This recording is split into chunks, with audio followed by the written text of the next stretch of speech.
you know, I'm a performing artist, a consultant, a trainer, a coach.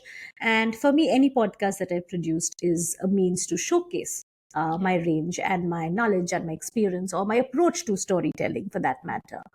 Whether it's this podcast that you're listening to, or the other one, which was Golpo Stories from Around the World, which talks about stories, the same story, how it can be used in the classroom, in the living room, and in the boardroom.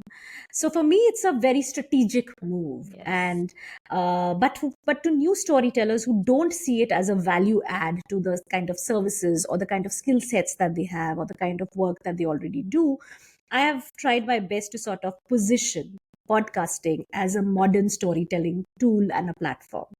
You work with thought leaders, you work with businesses, you work with individuals who may not be storytellers in that realm, but they also, you sort of help them step into the world of podcasting and use this as a medium to showcase their thought leadership, their knowledge, their experience, to use it as a strategic business tool. And at the end of the day, somewhere you are helping them tell the story of what they do and how they do it differently, right? So let's talk about podcasting as a modern day storytelling tool.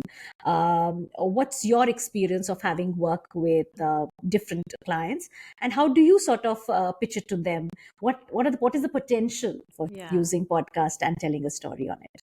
Oh, I love the way you've put it, because yes, the people whom we work with are not certified storytellers, so to speak, but with each episode that they do, that story is getting built organically. The narrative around their work is getting built organically, because with each episode, and the podcast as a whole then becomes a demonstration of who they are and then what they do in their business. Now we have client stories, success stories, founder stories, brand stories, various forms of stories that need to be told from the perspective of brand building. Brand themselves are not people, but those who are telling those stories are people.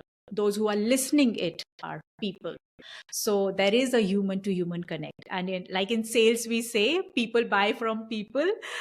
It's the same theory that continues in podcasting as well, when it is used as a strategic tool for marketing and branding and sales. So it becomes a tool and a platform to form that emotional connect.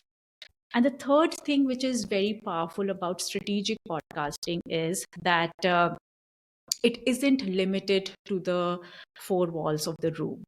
So whenever it is transference of knowledge, gone are the days when Buddha used to sit under the tree and give knowledge to the disciples, right? But now with podcasting as a digital tool, you and I sitting here are able to transfer this conversation and the stories we are telling to every part of the world.